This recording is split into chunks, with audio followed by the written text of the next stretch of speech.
Hi guys, my name is Poppy. Welcome back to the channel. Judging from the poll that I put up the other day, I feel like a lot of you guys are not feeling too great or energetic during the colder months. So in this video, I want to have a casual talk about the winter, the colder months, and what we can do to make sure that we are mentally prepared and take care of ourselves mentally during this time. And as someone who's originally from a much warmer climate, I do have my fair share of winter struggles, and even in the recent years, at times, on certain days, I still find it difficult. You know, a couple of years back, I felt like I was being so unproductive. I was insanely demotivated to do anything, either to cook, to move, to get out of the house. And especially, it was really difficult just to get out of bed. Now, when it comes to seasonal sadness or depression, there is actually a few layers, and I think it's really important to talk about what they are, because I don't want you to think that, oh, if you're feeling a bit down during the winter, that means you have seasonal depression.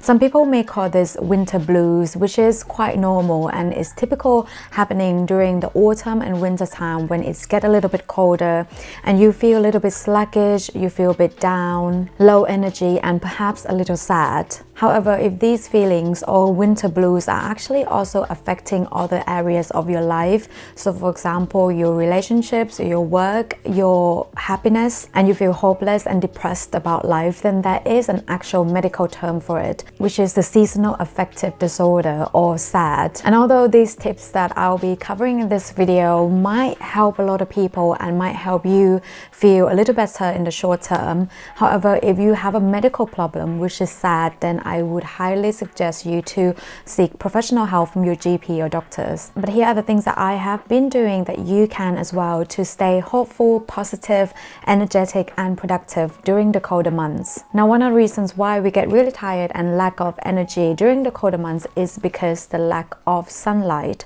so therefore the lack of vitamin D. It is believed that most adults, so most of us, do have vitamin D deficiency anyway, even in other seasons like spring or summer, so it does really get worse during the winter.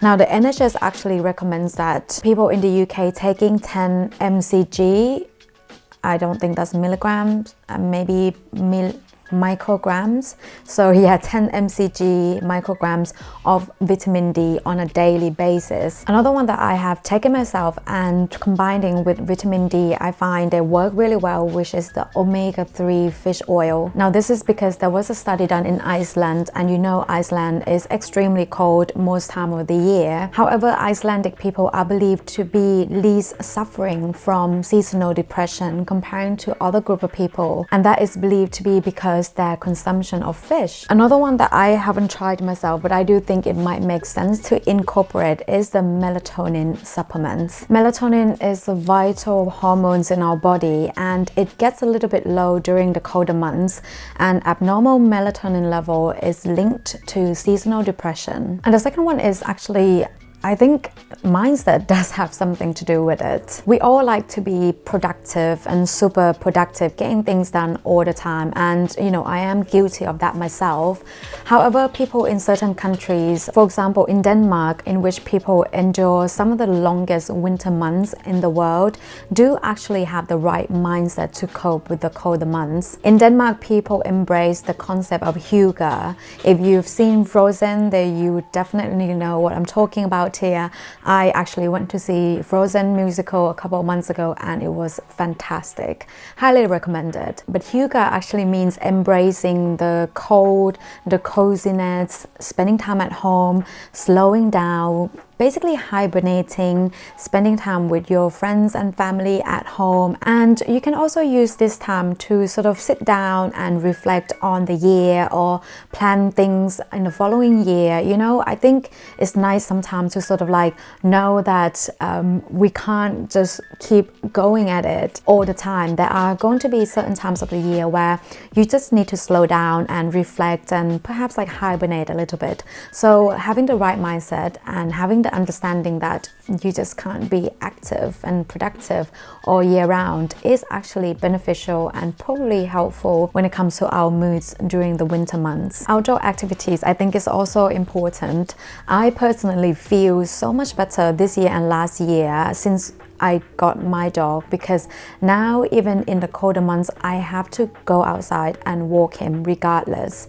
Now used to be during the winter I just wanted to, especially in the morning, I did not want to, well, get out of bed to begin with, and I just didn't want to go outside because it's cold. And I know it's cold, but you know, once you get out of the house, you know, when fresh air sort of like hitting your face, there's just something about it, and I feel like it makes me feel so much better and so much active. And after a short walk in the morning, even for 15 or 20 minutes, I feel like I am ready for the day. And the same goes with exercise. You know, I know it's very difficult to sort of want to move at this time around, but research shows that even 15 minutes of exercise is enough to increase certain hormones such as dopamine, which makes you feel good and helps energize the brain and helps regulate your circadian rhythms. Another one which I don't know why I forgot to mention when I was filming the video was food. Of course, I think at this point we all know that food is very important to our body and it does have an impact to our mood. So I think during the winter, eating nutrients rich and foods that make you feel good is very important. Personally, although I love carbs and meat and heavy greasy food, I do really enjoy that every now and again, but my body doesn't feel good afterwards. Every winter I do make my own bone broth. It could be from beef bone or pork bones, which is full of collagen and antioxidants. I don't know what it is, but there's something about bone broth that just make my body and my soul feel so good. I make a big batch weekly and I use that sometimes in noodles and sometimes I even drink on its own. The next one is actually having a productive routine.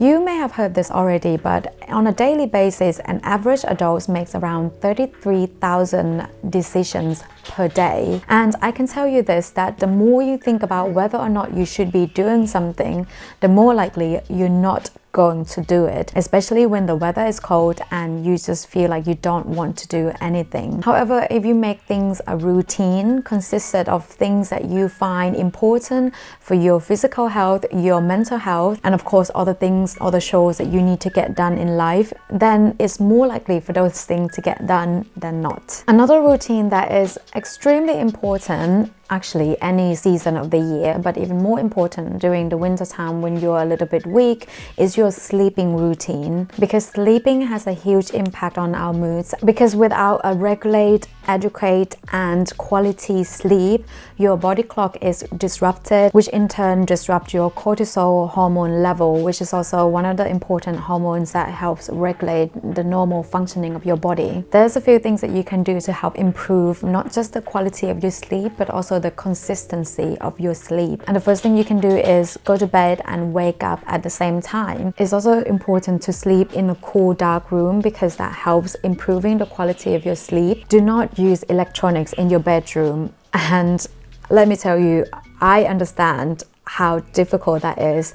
You know, I am on social media myself, so I do have a tendency to just touch my phone and like just check my statistics on a post or whatever. But I have come to learn that having electronics in a room is actually distracting my focus on sleeping. But instead of putting my phone outside of the bedroom completely, I actually put my phone right at the end of the bed, which is basically far from my reach, so I don't get to reach it while I'm trying to go to sleep. And the last thing that you can do is to expose yourself to sunlight as soon as you get up.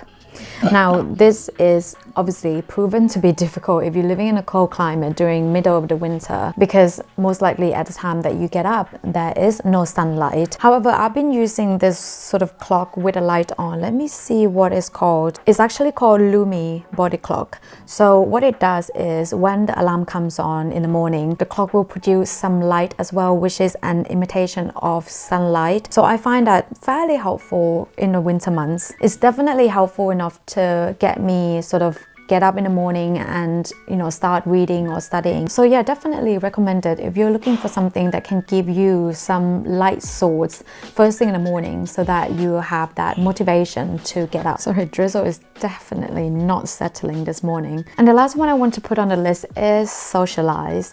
Now, I know personally for me, I am quite an introvert and I actually do enjoy being around the house, but I find social interactions can actually lift up my moods. Although I don't want to be doing that every day, I know it does help. I think during the colder months it's actually quite easy, especially if you're someone like me, to sort of like lay around on the sofa, you know, being cozy and not wanting to go out. But yeah, I feel like talking to someone, catching up with someone, or even making an effort to go into the office so that you see people, you talk to people, actually does help lifting up the moods, given that there are people that you enjoy company with, of course. So that's it for today. I do hope you enjoyed this casual chat together about, you know, the winter and about life in general, you know, something casual between you and me, and not having to produce something to please the YouTube algorithm all the time. So I really hope you enjoy it, and do take care. I know it's cold and I know it's tough, but we'll get there together. 2023 is only around the corner. I'll see you in the next video. Bye. Say goodbye.